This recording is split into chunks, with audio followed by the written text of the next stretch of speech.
Tia yamatie fo nyina adwo ema mo akwa body ba peace 104.3 FM so.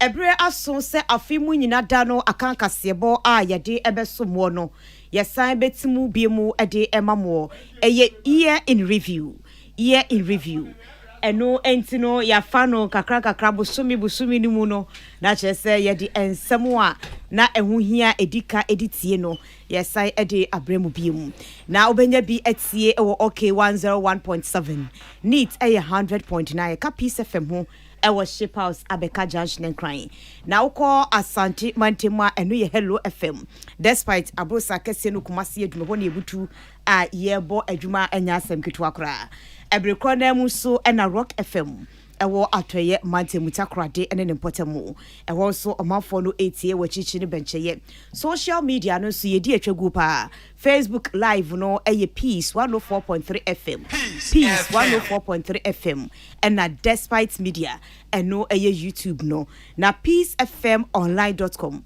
peacefmonline.com afi enzemni nyina da egwoduma obekọ kenkan na wanya bi ati yenya mo beti yenka eyeme akua ajewa akode mene Sadat Mohammed na ye sha asia ne di eye oforisio epo bosome no de no ene ye di edika na emomu no yemfa aseda ema enyumaku omo aso yasene enyumaku aso yasene no se dada munim na afemu ni nyina omo ne yenya na atena abepem samre yi a nya asem kitu akra Oson's chemist for edi Oson's garlic capsules aba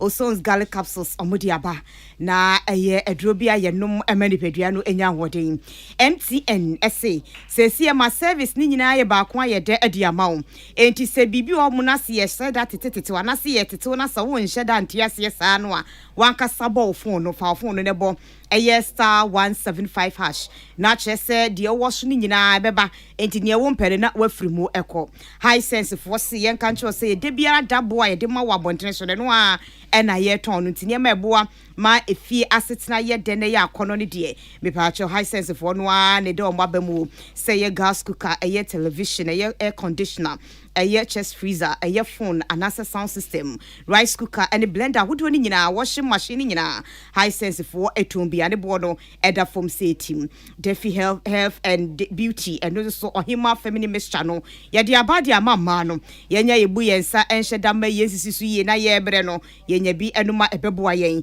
ye wone ma wodo so ma wede ne ye fepa na ma ase wono so enka ni nyina firi wono na bibia eda na akwamu rent it Ghana for say ye boa ama wa handan ya eye asumdwie mu enya afi na akwa chinjini akwa nante ama mpaboa toate na agent for de omo de nam ha agent for bi omo wankra omo wahi omo de obechina omo nim say da no nya papa nso omo de obekọ akodu se me penso obeji na agent fee e de afiri wonsem wanya de ne konkwade na omo petrotro omo pe myself anase drop it and omo befa and a front to tina no mo twa 7 na wosi wo eyemfa ha yenwura ha yes agent for bi omo aba mesre wa rent is for say we dey app no ana chese wa download na wo se beboa wo am wanya dan asomdwe mu pa we dey hu hia efise edan ho asam de enya asam ketoa enti ya na wafre number no me de ba ko tu dwasisi ye ya na wafre na na omo akasa afia so obi dan so ka obi dia so to obetu 0201 167 537 0201 167 537 anase your office na wo Asalam da Ring Road no okwo no mu a na woni ye ababedi enko be ma wo dai han no aye kama ade ama wa wei ene nyumaku a ahwe yasene a ene ye ba abesomo ewo afi Akan kasebo entimunum medino edi akuajiwa mene Sadat Mohammed man Sadat okodi ba akopɛ ai na ene ye di oforisi anase epobosome no ene ye di ehyasie na oforisi obosome no na ye nim se ye wura mu no na enema no etiba form nhye da nkoyie enti enam so ema wono mo ye nkokɔ friends entwofo hie mu dwomtenani owura Victor Opon ekasa di tudwa kire mu se sadia dollar na hoɔden etiba form eburobu aye de ne enema enkoye no se abai anhwe anye bibidi a wono mo ye nkokɔ meche poultry farmers no madwuma no ebegu na enu echire no wono mo ton nkokɔ wana mo eton One or more eton kosiano so eba bekasaye. Omo so ensmo mo editu dwa no echire mu ese one or more ton kokon se eniema ne bo ayedin a na etwa fata se yetimi hwe na yeye eniema no ye anya saade akosua ne bo no ebe yedin eti kosua ne bo no ebe yedin.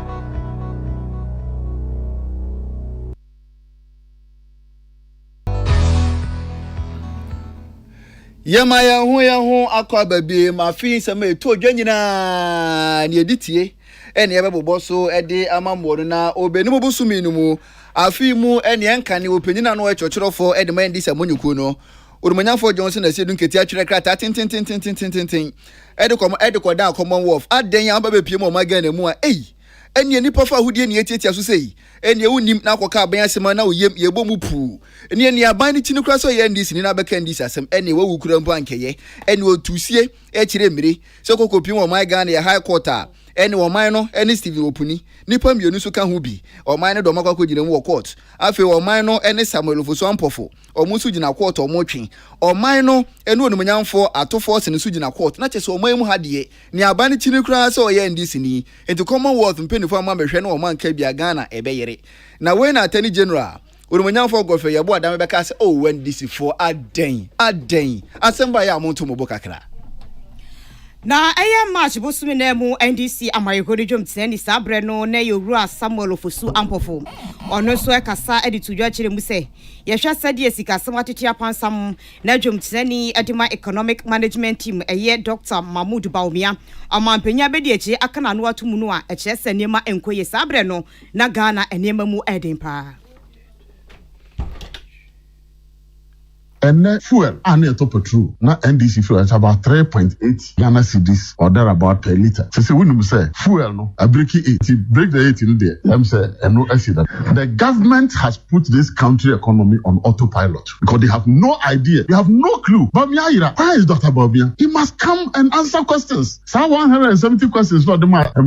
You buy no repackage near the no man or no one questions. Yeah, fucking come. Bamia must come out from his hideout wherever hole our question. Let's smoke him out to come and answer because I don't know can see Ilevi Krano Momo no be affected the poor. Say why he's not speaking. And the chairman of the economic management team no see the Najinsam ama yesum baby enye where is he about me on one west was say who put two taxes on fuel a lazy approach to economic management. And one more the taxes are too fuel so see any other government in the history of this country. Economy Najinsam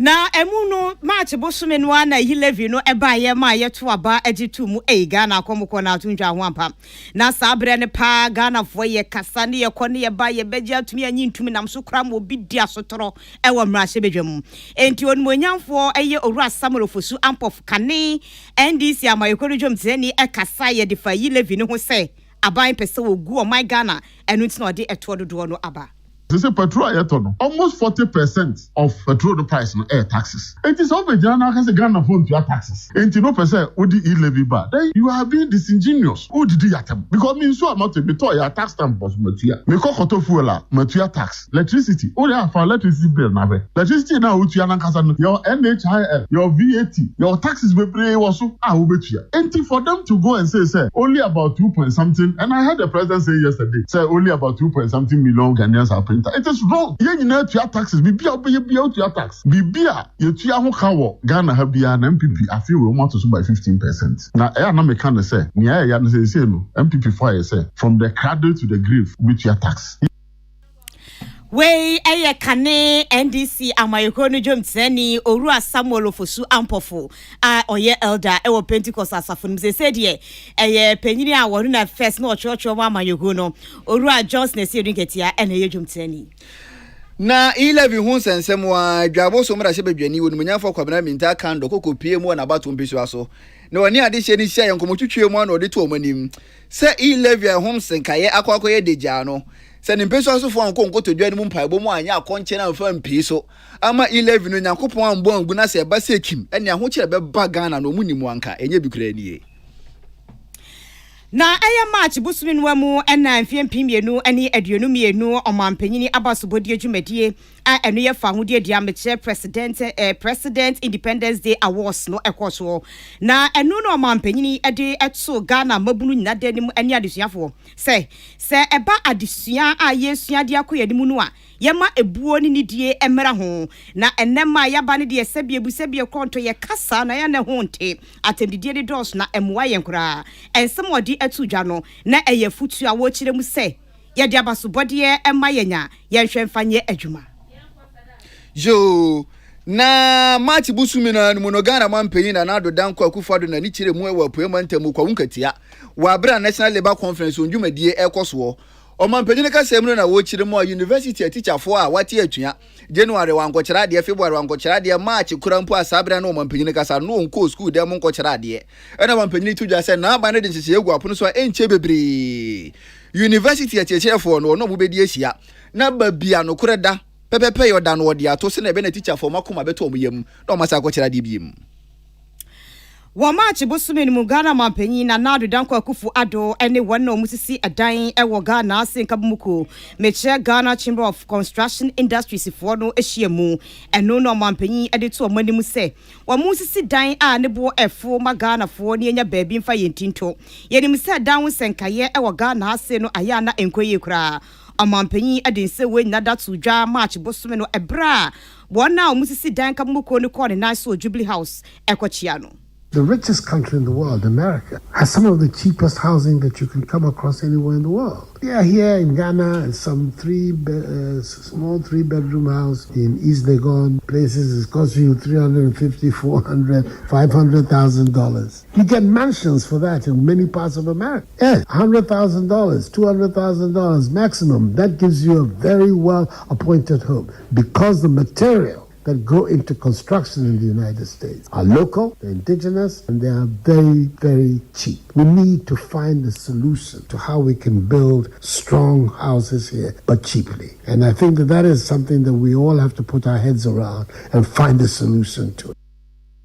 We ayagari mampenyi na adudanko akufu ado na surveyor KH Osei Asante ye senior policy advisor and afesu ekuamo ehwe hye yawodo so de Ghana Chamber of Construction Industries no wayomo bandani ono so ekasa ye ditudwa kire mu se emra efa edansie hu wo Ghana ha se no ebra we se semodin sem we tudwa March busumi.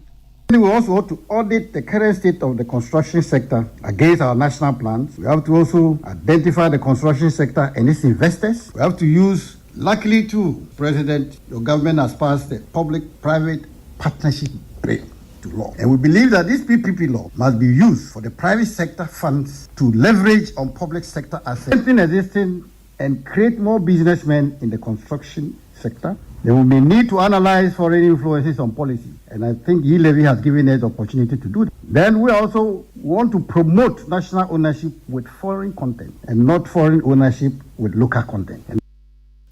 Surveyor KH Osei Asante senior policy advisor onene ene yete ye ne se adwenda 93 ene de efri atekese besom ye March bosome no emu afiwe. Na March busumi kuro no mu polling station abato a MPP amonyoko ne hwe ye hye ye o my Ghana fa na babia ukoko pie mo sunwane Easter ankoyi kura openya no hwe abato no so wo ho odumanyanfo ansukumi nipa bitabiri ne kokko pie mu asem di bia say form se wose nko oje mu no obi an ko do so kopri mi ni bi no nipa no kokko gi bi no openye ne tena so ne sai so ntide ne kokko pie mu asem di bia court editabo no eto na abato no so Mbrantie no ato process ne so because committee no ya power mo say omo nhwe elections emu form strong vetting any abatcho no mo nka nakore from day one omo nka nakore ankere prospective aspirants no omo ka say on the 19th no ometon forms on the 19th no form back kukure ni wa omotonye committee secretary meka on the 19th na ometon forms no no nam na fum omo nko no mo mra on the 21st na was nka 4 days in the ton forms 21st 22nd 23rd 24th me nua me do nyankopon awotazoro omo less than 2 hours omo start 10 o'clock AM and on pon 11:30 then 1 hour 30 minutes say form sasa na mra so kire say why nya bi wo constituency a utimi ko to bi wo national paragraph 8 of the rules and regulations or say why nya bi wo constituency a utimi ko to bi wo national nti mranche throw petition and lawyer after train ya bo a ede ni sika ni wotom sika e to forms ni bi ede brand nkrofo say dia afofra to no constituencies and Owura Asuma Mohammed woni nipa bi a omutabiri opanyina ohwe abato so e wo sunwan is no koko pie mu court say police station abato no opanyina ya katasumo mu asu bi no ne nka e na muti we asem etodwa obeni obusumi mu afia emu na match bosumi de ensema ekọ Ghana ase na nya asem ketwa na nkrofo ka se kwamo ho ampa amusie ne kuaye no agu na aban ayese na aban fa yinkosi no ne nam so e ma akwa mesefa kan chema general tena adwam kokroko dwumedie ni so anopatutu tubie ye toato ahoma ani onmonyamfo Dr. Usu Efriye Akoto oyo so afo hwenua ni kuaye so kasa bisan se ya mpase Ghana MPP abamba ye no mo agu kuaye ana no se ye kropo ni ahye mukina Ababia no how this cash check kwayo to say and I don't know. We are talking about the last 5 years now. So we didn't have bomb exchange rate. We are talking about more than $500 billion, and they are share just one aspect of it. Fertilizer and seed. They are buying more draw and improve seed. Subsidy they are ma for so hormone venue na fertilizer chemical would go improve seed no suma utiminya no buy no man of brosu bebre no say would need aboma abambia no how this as can ahyemo na eno so amayen and who emfaso bebre say Ghana uhwe West Africa nyina yen na say ye de duane o mbefa duane free ha edeko enso ansana kufu ado abai bebe na ye mom ya kra duane ye bode no de ade nyina no Côte d'Ivoire, no Burkina Faso, and then and then the reverse. Way ayo so for nation ya niku ayo so monyam for Dr. Usu Efriye Akoto. Openyina oda praise be asafo no e wo my Ghana mu se moderator. Any right Reverend Professor Joy Mante. Openyina in the for polypoly edu esi ho no mokobo apro e wasante mantemu na ne ka sai mu no odi tudwa. So my Ghana mpuntu se ebetime duru hu pa de a ene nsore omo so ochefa wo mu pa. Adeba kwa mesre lise Ghana frontier se na Ghana fo hunu se open puntu pa wo Ghana ha untimi nyi asafo akodo no emfiri mu enti mesre se Ghana fo mu nsi churches no from kra nanso no ye kan sa no ana kwakwa ye mainline churches no ni wa churches ni bia ba omodi eno ansa bebre omoji sika enu nkwa na prosperity nkwa eno ma beboa asafo mano masetina ye no monye ti mesre na ni wa churches na aba no omuhu bibia ye freno holistic ministry and it's honhum no oboa ma nipa ekoso no na honam so so oboa ma omo akoso na Jesus o say me bae na monya nkwa na monya na moroso enkwa holistically kwa bia so yesre bebre say asafa wodo no nyina emfantu omo ho efo moderator Edema praise be asafo e wo my Ghana mu right Reverend Professor Joy Mante nenka ena mutie we yensema etodwa afia mu obeni mobosumi emu na Ghana for kase omampenya bedi eche ye huno wejane wejesika semwo no ene wo ye digital ne fayin kosia enti march bosome no nya simpie ni apaso gina ye no osimi ba be cheche masema mmate ase a me Dr. Mahmoud Bawumia me kama Ghana for nyate se eye economic management team no me free so ene sika sem tutu ye so me free so na me ko digital eye abefo sanse enu na beboa ama transparency adawado mo fan ewo abanwumako nim enu timi ya na meye eboapo ema corruption ano ebrasipa to generate assay certificates which have unique security features. These unique features will make the certificates difficult to forge by gold scammers to facilitate their dubious scheme. Digitalization has also now made it possible to monitor in real time gold exports passing through the assay laboratory. Additionally, it has improved collation of timely data on gold export figures and revenues in order to aid national economic planning. So we will be able to tell how it is going. And I think that this is just a remarkable feat for Ghana. Sometimes we underestimate our own achievement, but this is major by all accounts. This is really major. And because whenever you have transparency, you are able to kill corruption. When you shine a light on darkness, because before you never knew. So you now know on a timely basis. It cannot be changed. We Ghana man penyi Dr. Mahmoud Bawumia match bosome no dey say we nyada tuja. na March busumi na munuko kopie mu University of Education e wini bamu a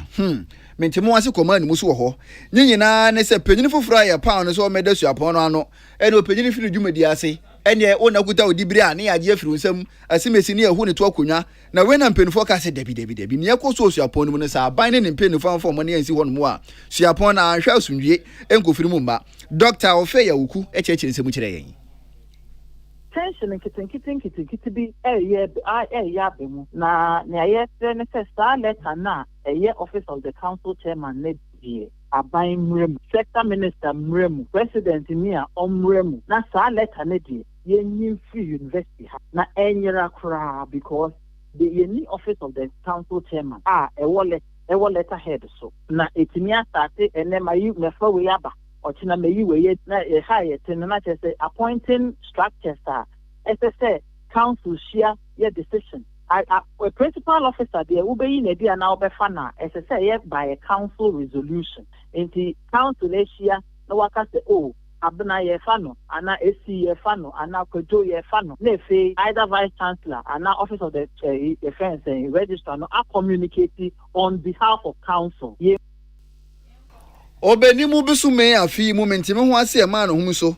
ewo University of Education wini bamu ena Dr. Ofeya Wuku oje bre echechiri mu eche Peace FM kase boyi na March bosome no na nkrofo akomo hyase akra free general bosome nim se wono mo no enuane mankodadi ewo schools awodo no yentui omoka aduane bi nso nko enti amaduane kropo nya papa na yensensen bebre enti no nanam so ema yensen hwe ni Pius Bedu Bansen any school feeding programs for na naso wono mo no enuane ni bi caterers no emu ba ko ma me ya apia kran edi nkomo ebisa no se eye no kre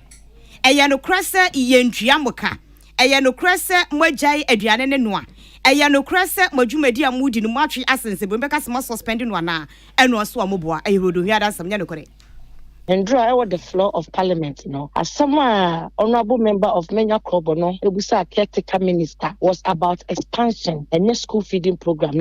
Or say, then persuasion, baby will hold the ma ye feeding colano, and intino, minister, and Kahun bibi, Tabano baby feedium. And not say, school feeding, I am pa, I fear by another so betremu, I'm a colebia or walk from KG up to lower primary no money diane. But the woman is say, I can't get in kitty be a honswa, a buying episode. You free ho ema caterers dada no ansa na odi tremuna e debe aba na de dada na ye feeding kwala 3.850 and na me no ka say ukwa school dada ni nyina e feedium no ye feedi akola bia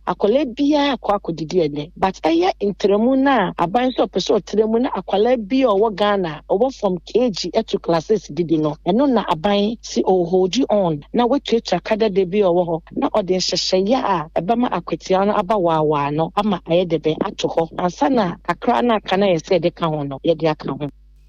mame ya pia kran oka wono omuno enuane ema enkodani di no March busumi no ne yense Jenny Pius Bedu Bansen edisa nkomwe na afi wabra yi levi hu nkomo sori ye ene 1.5% Ghana fo ka ho nsem a merache bedwafo so ka ho nsem na we na kokopie mu asante mantemu so afo da mantam na no urumanyafo samono se mensa kas na ndisi fo kra mu ha ne sen mu ana mo bo aban tiri so sika nye aban fa nhese engu apono so na sika no ahodim brem aban nhese engu apono so di e-levy ba mo so mo mpene so na de kra na mo gi ukurum ha. My question to the 8th Parliament now is why then did you pass the appropriation bill? Because the mere approval of the appropriation bill means that the government can go ahead and spend. But you are saying a source of revenue in that appropriation bill cannot be passed. I think we should start thinking about this country and the development of the country rather than being too partisan. It's not going to help this country. It is not going to help the development agenda of the government. Why should we always have cap in hand, moving from country to country, soliciting for support, when we have the capacity to mobilize resources internally to support ourselves? E-levy hunsem kaye sorry afimu asante mantemu so afo so de nano etumu bi ensema nyina si afiye mu obenim bosome no emu na March bosome no mrahye bedwam de na epin so pa edon kuma ne se ye mpreso na mpreso wo kina ma E-levy no yanyintum edom dodo ne se hene ne ha enam supo ma dom kwa brenya mrahye bedwani sa bre no oni Ghana na so ba ye emie be ka se nye ono a eyono a hunsensen be ye deja enti e ba no sanana homete aba kasena no aye den ye kone ye ba no so afo a ohwa akwani akwantempo so me amfa kwasi amu akwata wona etimi ka che se ayitobu to yentum ebe na abo na dwudumienu wose se yi levi no sabre no se yetimi gitumu a Ghana ye komagu yi levi beboa ya me atua contractor fo ka mo yede muka yi levi beboa ya me aye kwan yi levi beboa ya masika ba yi levi ba eye Ghana agye nkwa sayade nyina enu ntini no mo anwutum sei enu kasai. Mr. Speaker, government is fully determined to use all forms of revenue into the road fund to build road infrastructure in the country, including the revenue from tolls. And Mr. Speaker, there are four main sources. One is what we get from the fuel levy. Mr. Speaker, the almost 2 billion Ghana cedis expected to accrue into the fund. The fuel levy alone contributes not less than 94%. Eni ayeti yo so afo hwe akwani akwantimpo so nyafo akwasi amoako ata march busumi no de tudwa ewo mrahye bedwam. Afia sha said ye e-levy eje ne ho sekere me na okrom ha no bo papa we ma foto sanfo abedi akiro no nyamfo dwonkom so de na no tu mu tire mu a eto de ye pa kwanche de efe eyesika ene ye de ye Ghana fo munji ntum na e-levy no munjia Ebinum say adentina moje eto monko IMF de mesre akire mu akire Ghana fo ne say wokọ IMF a eye bosia na wokobo enye free money bosia na wo bo no so no obetua kadachi. The last time I call IMF na ndisi aban ne was 2015 no IMF sika enya nyina no na ye $918 million omudi mfie miensa na de ma Ghana almost spreading over 3 years. Na say Ghana 40 ase ne de levy ba 1.5% no ebe ma ya nkasa yenye sika enye bosia be $1.2 billion every year. Eno no nye sika ye kutua ma obia enti mfie miensa o de beje $900 million no obenya almost $4 billion.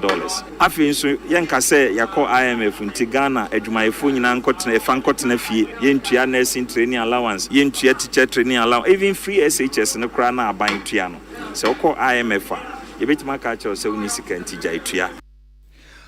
$4 billion ani ye hwe ani ma free e-levy for ho se Ghana for mo ho adwen ene sika yi foto sanfo be de akiro no nyamfo dwonkuma ne nka ena mutie nsam nsu todwa obeni busumi afi emu.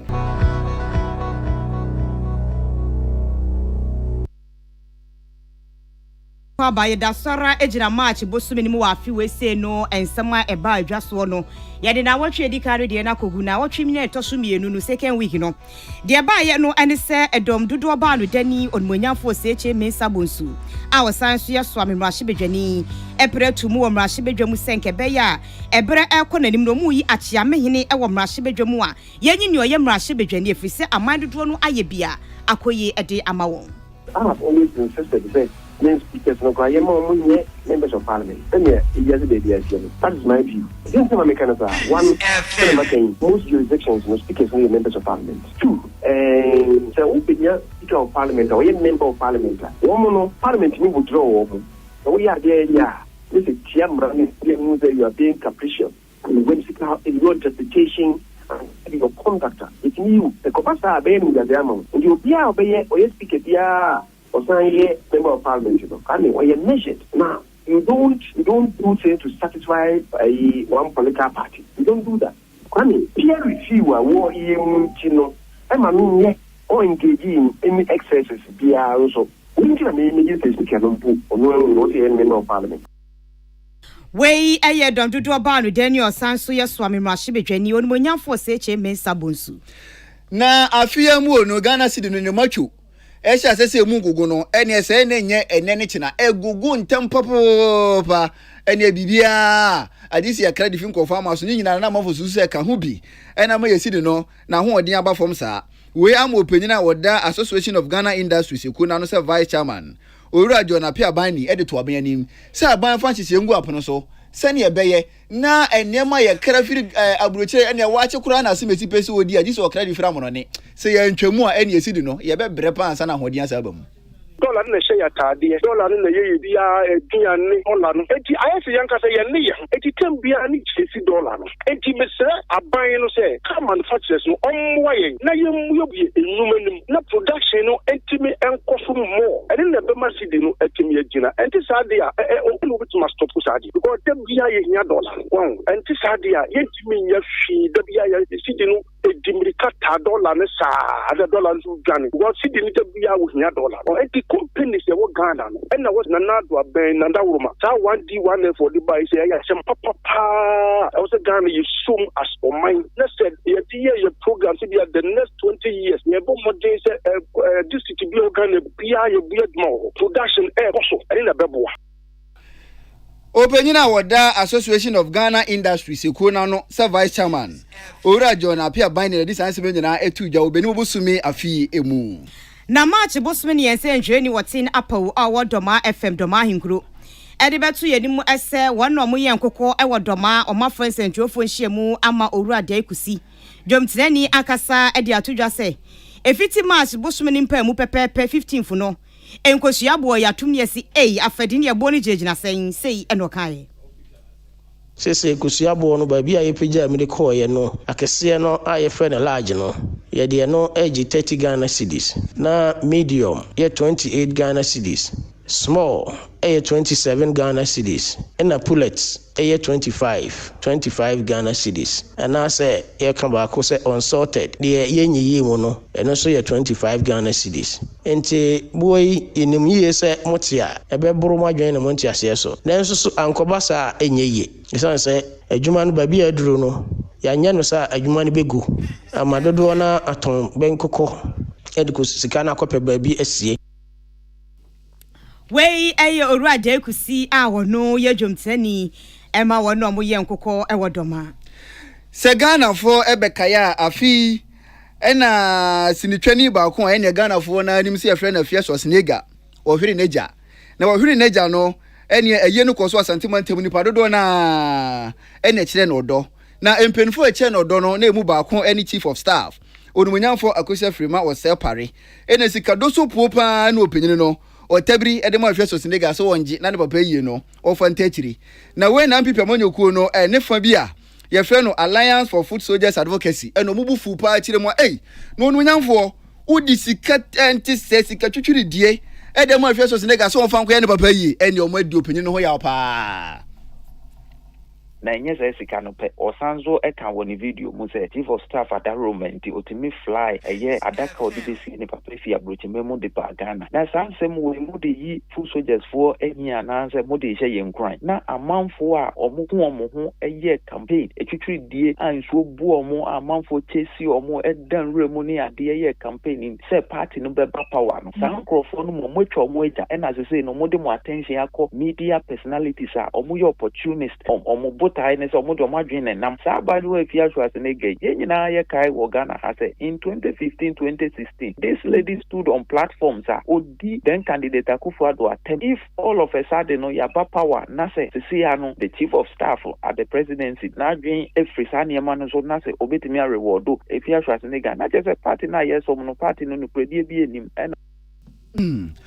Openyina moti ni nken eni openyina ye frene Daniel Adomako Techi dora na frɛ no sɛ Obama poko ase ena openyina no obutuo ogina Alliance for Food Soldiers Advocacy ekona na mu no disansem nyina etudwa ensam nyina bae obeni bosome afia emu na aban no ena maslock so edisika ma enwuma nketenkete ene adantamo no na enkrofo entwenti na ha adwene pa March bosumi ena panyini kwankyerefo a wada maslock ano maame anase hajia abibata ebo modene ekotechi mane ne mpotemu no okoye no wakasa no chem se de na moye muntua wate na mo antua aba no onya sika mfa bi ma afoforo enti wenu nam so ma yense ndwe na nakwadwadu edifiri wono mo ebreye the 8,722,000,000 ebaha and so repayment me 2,995 idea ewa from because recovery rate me 31% and so me say and then common ye boy recovery no idea ye be improve ewa region on say microfinance ya so person who say who good standing na say we recover more than 80% na region na kasa 31% lower than the national average. national no yɛ 45%. And me percent me catch bono is a more na recover more at least up to 50%. The yebetinya afa sika fufuro aba region ha. Hajia Abibata Mahama Zakaria wano na Maslock no ye kwanchefo awodano. Na ukokopie mu babie ni anwaso bekoye nkane bi eni abosome pole aduonu so 27 months na presiding member Mensin na nya de omu obi na te samanfo no omu brepa na mara sebedwa fie ene o mara sebedwa ni wonumnyamfo Alfred Obimbo atema ne nsa so sei o wasem ka na mpenufo ma na ho kwa se kasa ene obi se wonumnyamfo a wo hwe nkronkuma ne puntuo so wonumnyamfo dan kwakubotwe sei na da ben ene babia ni anwaso bekwai presiding member ombenya bi ene wonumnyamfo ni chiremu a omontamukule enche bi ombenya presiding member. Unfortunately, the stakeholders have met and now the court has set aside the earlier injunction, so the way is not clear. They will therefore follow the processes as enshrined in the model standing orders, and by what the coordinating director of the Municipal Assembly has communicated to us, on the 29th of March 2022, the BNA and Yasu Bekwa Municipal Assembly should be able to elect a presiding member. Also for Kronkuma and in Puntuos would Munyanfo Dankwakubuche, Edison Semana to draw fear more Benibusumino emu. Na March Busumeno na Enyama Enkoye Kra Kankane Adan Hunia Mano. Cement say na ne bono riba bedu zamre say agensem kra yenya yenhas yentu foundation di yede ene iron ross ahodo bodo na akosuru si ene memu ayede yem si ene memu ayede say dollar no ayede epeja ya akọ ha mu nchemu beye aduasa 30%. Ayini mu na eni ekoye nti omo muton no ye nu ba akọ kasaye eye kwanchefo a wodo na KK Pipra company no wada no oru akwa meche Pipra edi enkomo no de to Patricia Sifafisha anim se enye wo momfom so na ememu no enema ne bo na aye dintia. But in general, no, okay, across by 30% from January basis. I'm reading cement in iron rods, especially cement iron rods now by 30%, and now cement a year about 20% increment for now. And now, if I think because customers no completely come back to because the one I there a few months ago, then 4,400, but everything 5,700. Even grand weekend, your mobile just almost out to Mamma process the intermediate day and for cement. A bammy may be a roof, I may be a bit natural by cement. Way a penny quancha for a KK Pipra company no wada no or Raquamiche Pipra. Na afia mu no ND Samonyoku no mo power mu 10 up ho entoma. Na dwumadie na se no ena nkane Ghana man penyin srem se jata. John Dramani Mahama obi kana asem osi John Mahani. Opening the casa editu just say, and I'm people we have the men. Any. Ye kodi by us in the cinema. Hey, now more say Ghana Timu Wana. The Akufo-Addo-led government that came to power on the back of mouth-watering promises to make life easier for Ghanaians and ensure rapid development of our country has so badly mismanaged the economy that we have been plunged into the most debilitating economic crisis in about 4 decades. Indeed, we all recollect some of those mouth-watering promises, including one by the current president to transform this country, Ghana, within 18 months. This crisis into which he has led us has spawned hardship and suffering for our people on a scale never witnessed in the 30-year history of our Fourth Republic. Daily price increases, fuel price adjustments, and nose-diving currency, which has rather arrested the person who said he would arrest him. The dollar has rather arrested him, and so we're looking for him, we can't find him. General incompetence, corruption, and waste of scarce resources have combined to make life simply unbearable for the generality of Ghanaians. Kane Ghana man penyin srem se jata JDM John Dramani Mahama into bracket Mahani or the sanse na tuja obenim busumi mu afia mu.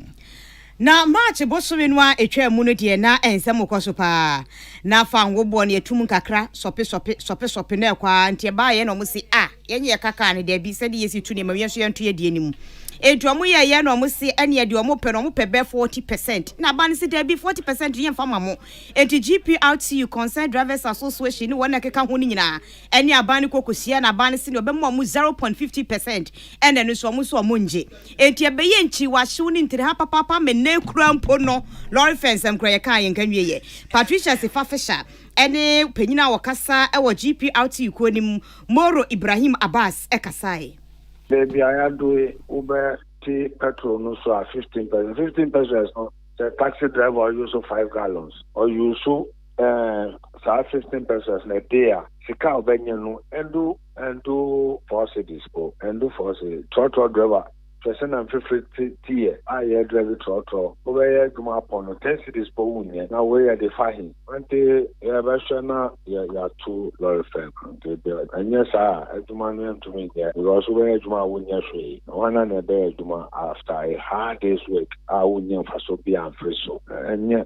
then now we were expecting say to me at so bear 2 cities am I now driver for a year Juma at the end of the day no to me I get the Kakradi. Akoto fie said the bear yanso ye the be boy e bra na de wo ho na de da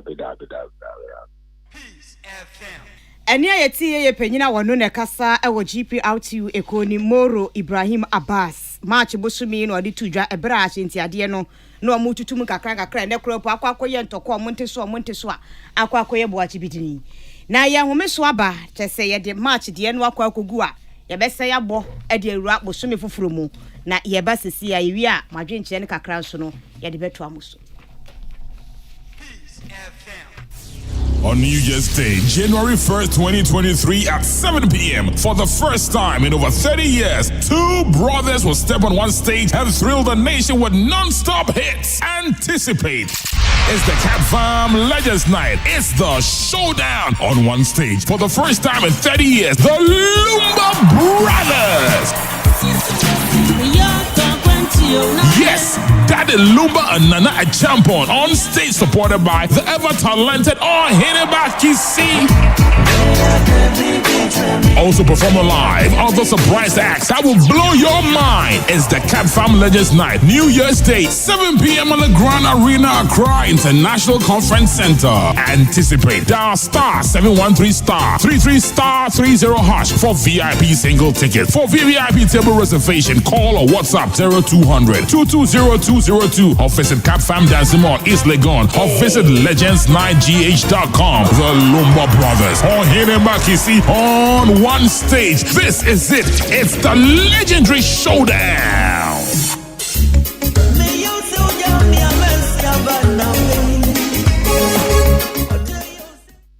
Peace FM. Tune it in, turn it up, Peace FM, and rip off the knobs.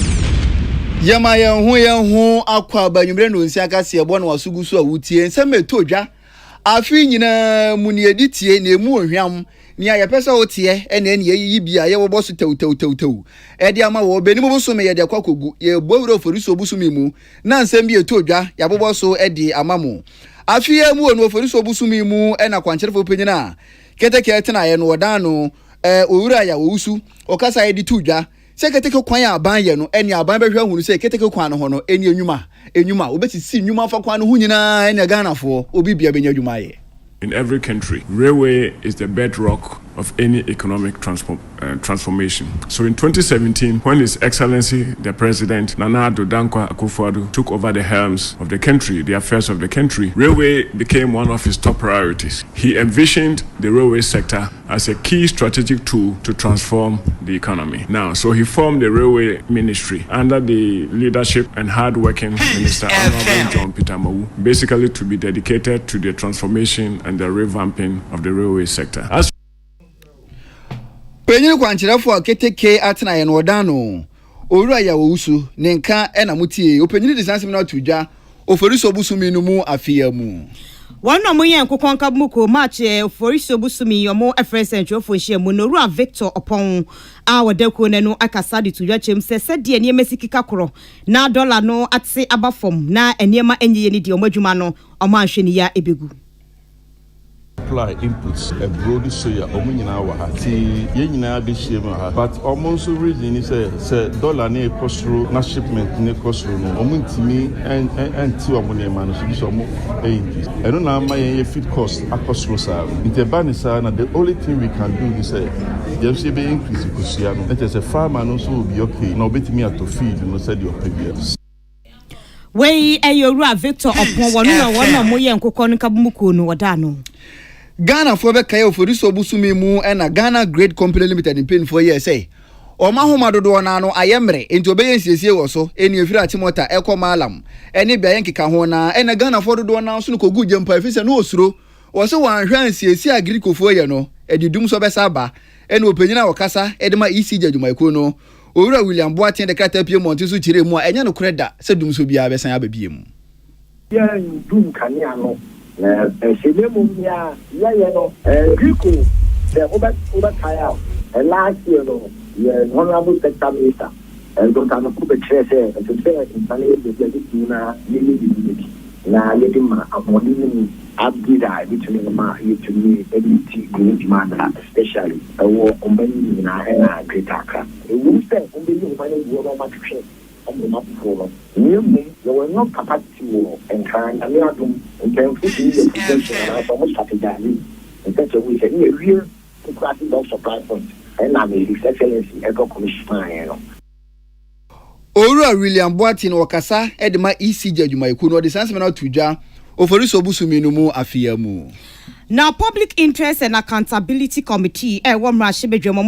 coordinator, Owura Isaac Jamina Ekasa na oforiso busumi nimu. Eno oche mu se eba fango eboa edaso ene ensihu ahodo ene de aban etiti free so subsidies ahodo no a maako beye enan a eka beye du enwotwe ho no aban eyi afiri wodo mo esanse emfa ne mapa biara emma eno achi no cheche madukudie nti a aban esi sagina ye no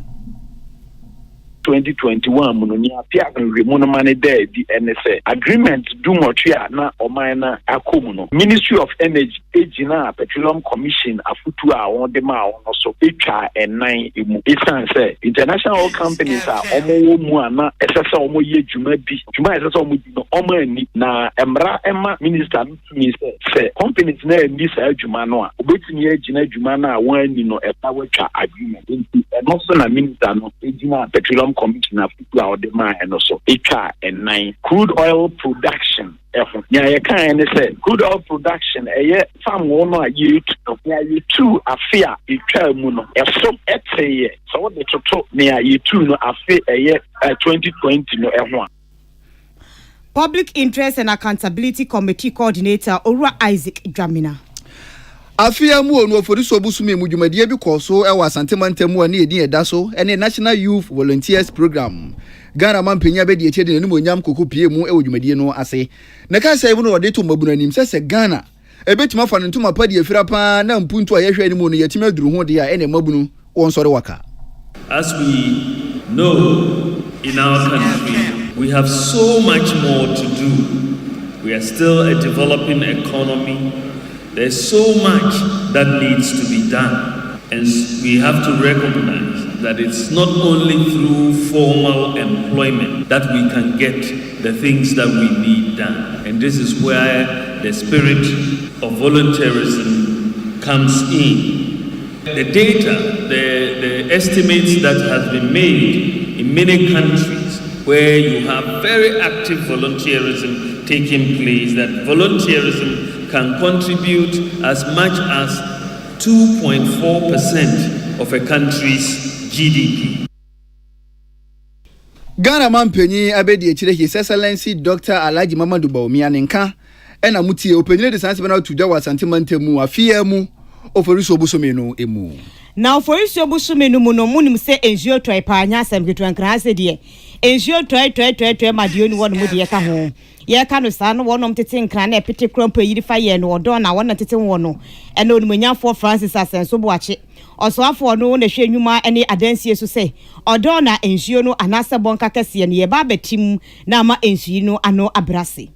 odo drag no yeguso a process na eno no na say new funding bia ba ye de beto aso na funding a World Bank project, which is the Garage project. We need to say various interventions. So, if you say baby or along the drainage channel now, covers now because of increased population and increased human activities. It's in the process, it's in the pipeline. In another a political talk. Manofo ekasa. We also for one no na hwe nwuma any adansi so munya for Francis Asenso Boacho for isi obusume no. Na afia mu onu for isi obusumi mu. Ene emrasebe dwafie chiame. Orumanyanfo agbangbagben. Ene no koko pai lai pa ni nyina ne se emrasebe dwafo dodo na no ompa adwuma o.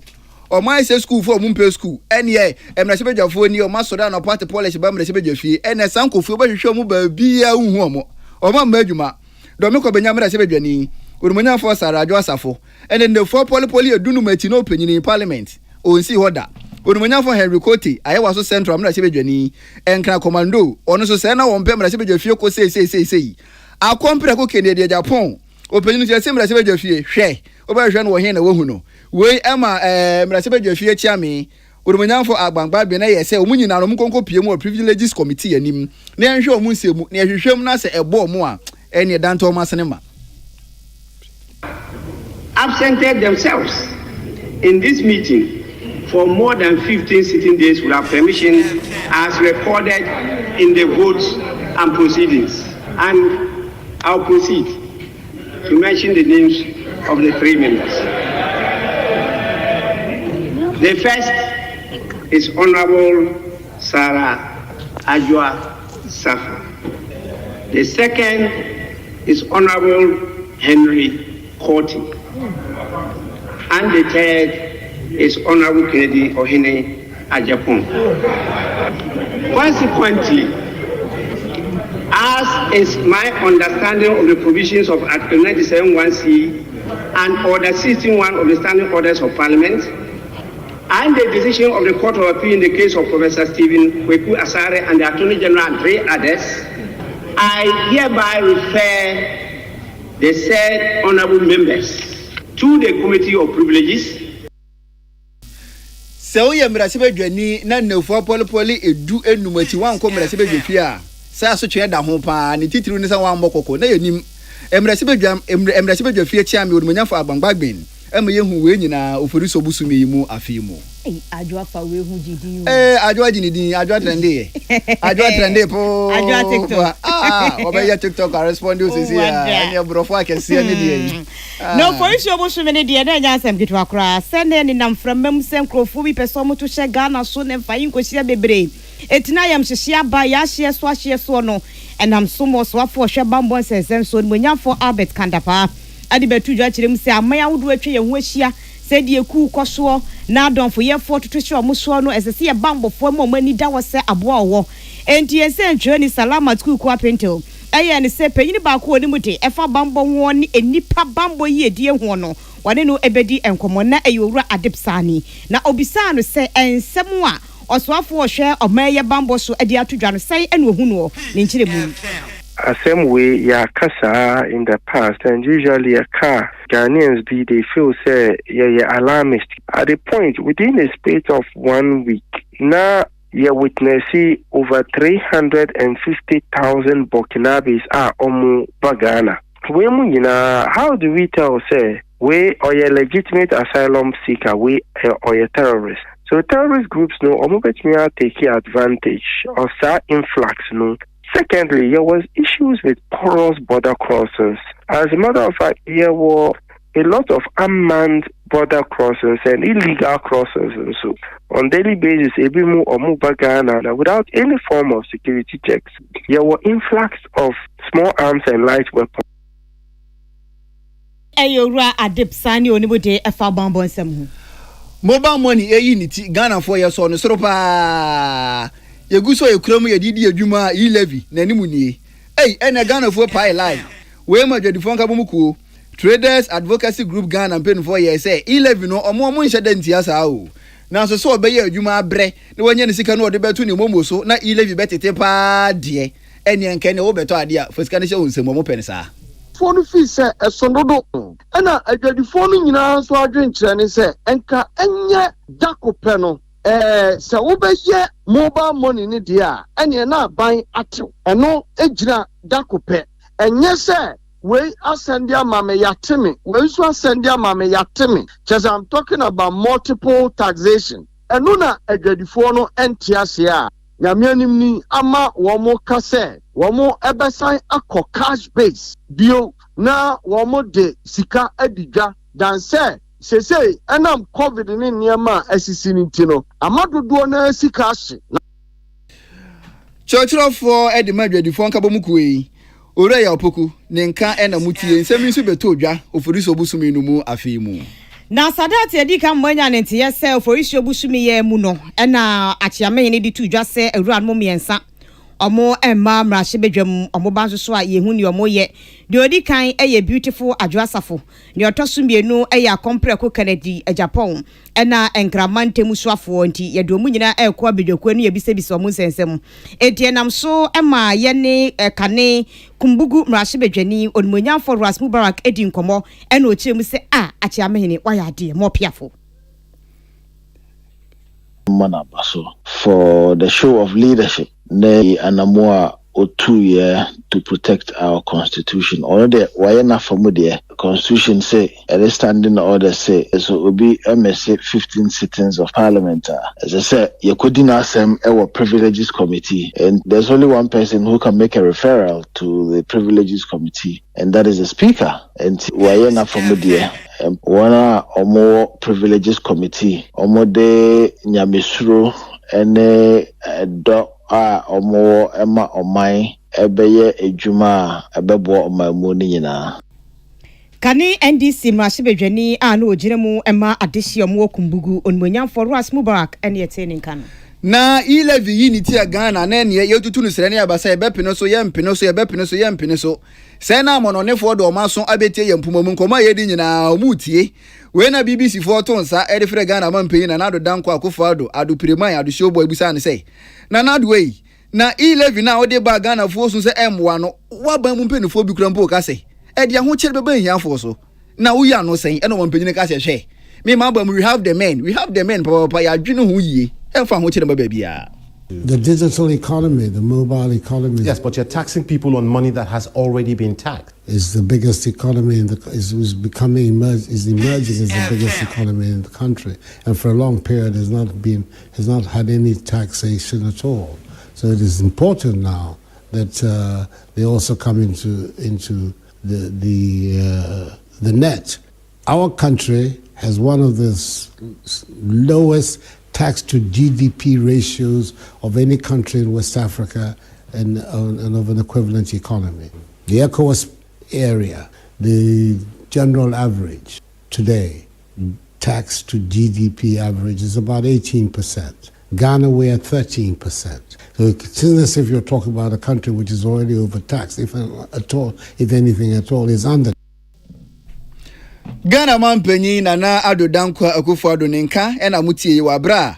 na BBC adwuma ko no busa no say e-levy openyini ode beye da ho chebe ba omanfo so ena wampenyini ya no se nye no kreda emfa ho chire ba bia nsem nyina beto dwa ofori so busumi no mu afia mu enyumakuo beye du mienu 12 Defense Industries Holding Company ase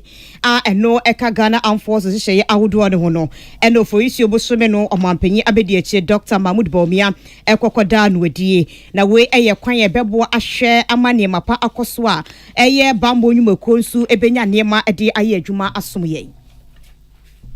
These are all joint venture entities formed between private companies and the Ghana Armed Forces. And this is very important, between private companies and the Ghana Armed. Therefore, this development presents a beautiful synergy between the efficiencies availed by the private sector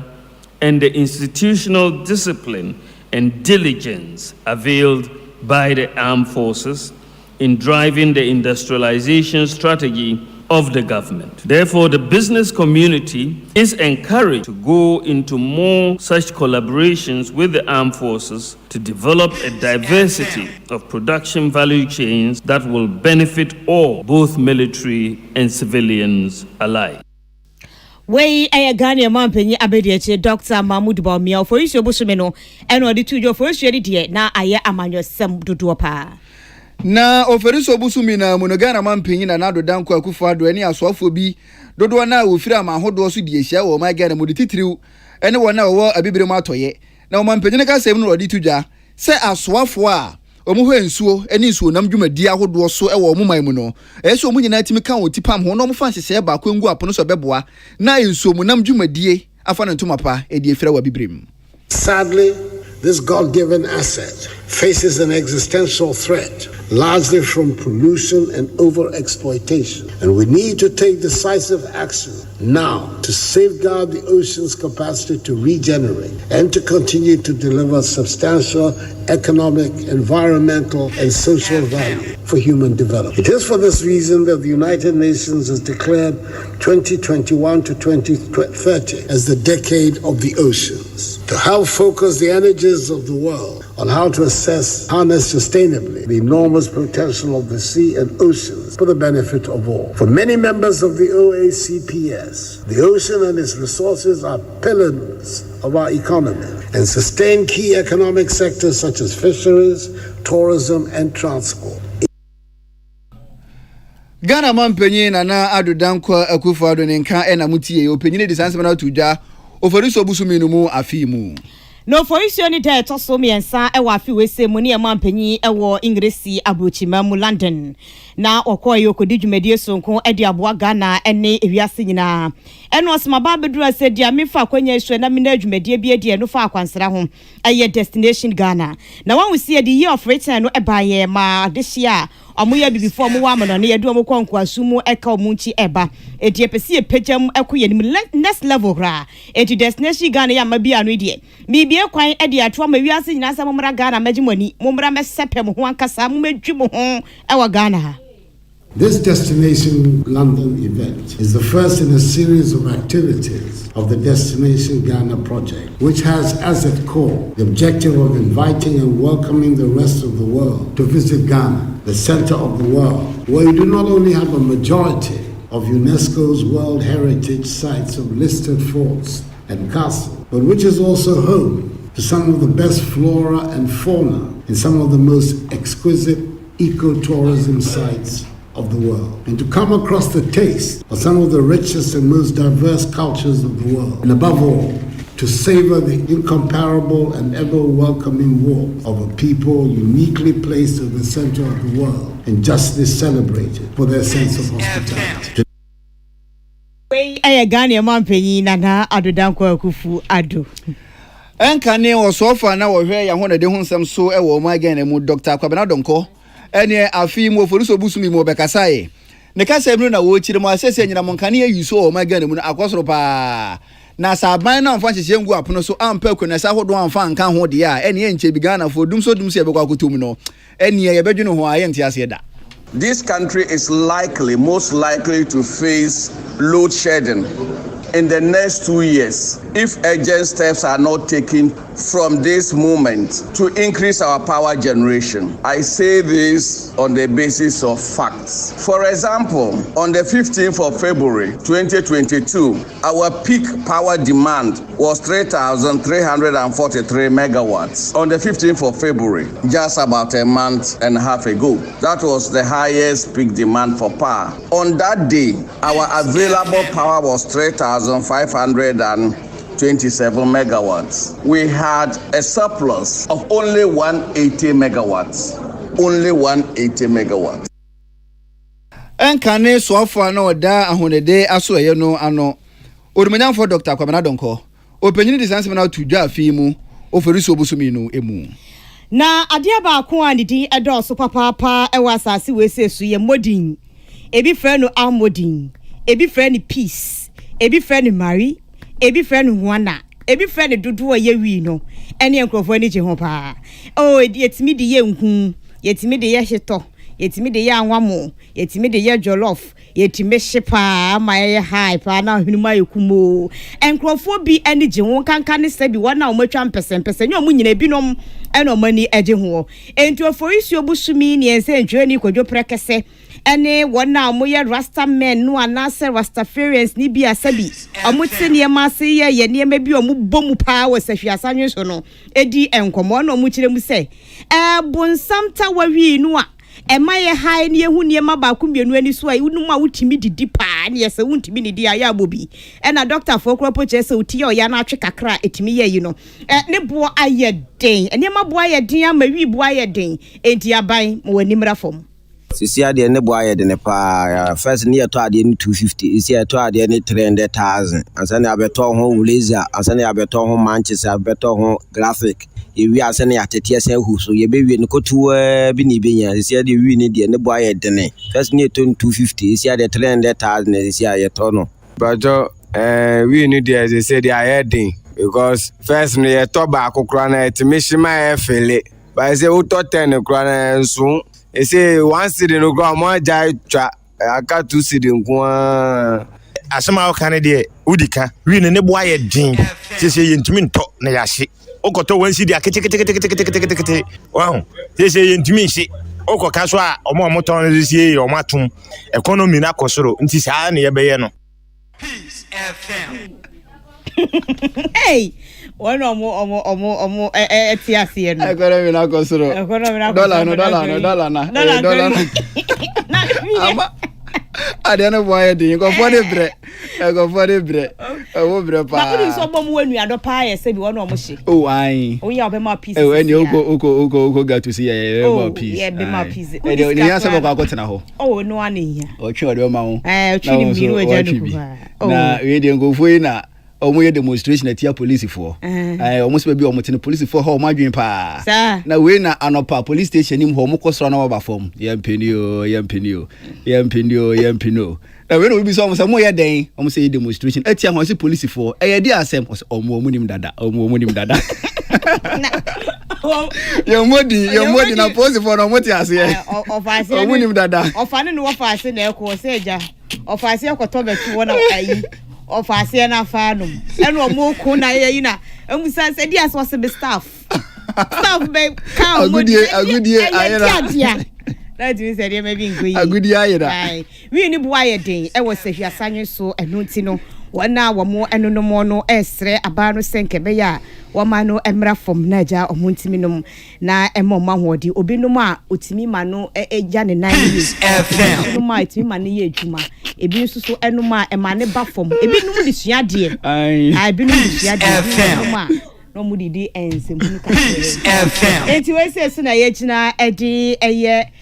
March any April de no edi asi na chese wo kina so no ye beto aso ewo anada busumi mienu na ye saade muinu be ma beso so awia ene anwumre no na chese ye bo afini nyina atofa Peace FM ye no ene ye bo ni nyina atofa kakra na yatie na ye hu senia esi ekoso medin edi akua ajiwa akode yemini Sadat Mohammed asida enko Emma Patricia Sifafisha abena salamat ku ko apento yense ntwiro fo mo ha no nyina abena me hu abena sika me hu